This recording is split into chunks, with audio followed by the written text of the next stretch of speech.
Now let's talk about the other side of the coin. This is the emotional side, the emotional addiction. Now, a lot of men, when they view pornography, they view it as simply adult entertainment. Everybody does it. It's everywhere on the internet, on TV. What's the big deal? But for a lot of these men, what they're really doing is using the pornography to ease some type of deep emotional pain. Many of them don't even know the pain's there. They live with it for so long, all their lives, they don't know that it's there. But one day they discover pornography. Why? Because everybody's doing it. And there's this little part of them deep down inside that says, hey, this eases the pain. This makes us feel really good. Let's keep going back to this. And you need to keep going back because obviously the effects are temporary. But what's happening is, again, he's needing it to ease that emotional pain. To keep that pain at bay, he has to keep going back over and over again. Here's where he becomes emotionally addicted, emotionally dependent to the pornography.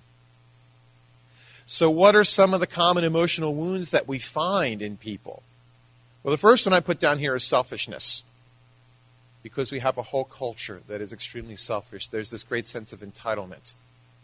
And I'll talk more about that. This afternoon I'm going to have another talk. I'll talk more about that.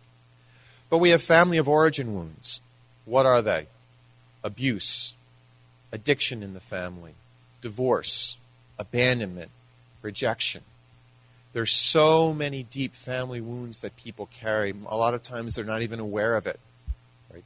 Divorce is a deep emotional wound that millions of people in our culture are struggling with. And because it's so common, they think of it, they say, what's the big deal? My parents divorced. No, there are deep wounds there.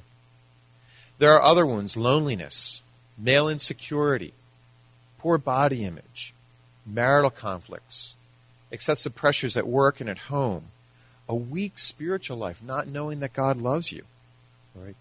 Perfectionism, grief, anger, mistrust of women or men, a lack of sense of fulfillment in life, and a lack of sexual confidence. These are the common conflicts that I've found, and it's in all the research too. Now what happens is a person struggles with a lot of these deep emotional wounds. What do these wounds do? They feed into 5 core beliefs. All right. Number 1, I'm unworthy of being loved. Number 2, if people really knew me, they would reject me.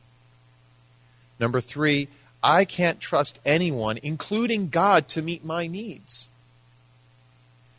Number 4, I must find something that I can control to meet my needs. And therefore, number 5, pornography and sex are my greatest need and source of comfort. And this is common with any addiction. You could take out pornography and sex. You could put in alcohol. You could put in drugs, gambling, food, shopping, video games now, anything. And this is what gets the man into the pornography, keeps him going back. Now, the more you keep getting into that pornography to ease that emotional pain, we go to the other side of the coin, the more you have the opportunity for that physical side of the addiction to kick in. That's why it's 2 sides of a coin, physical and emotional, that we need to address. And this is the problem.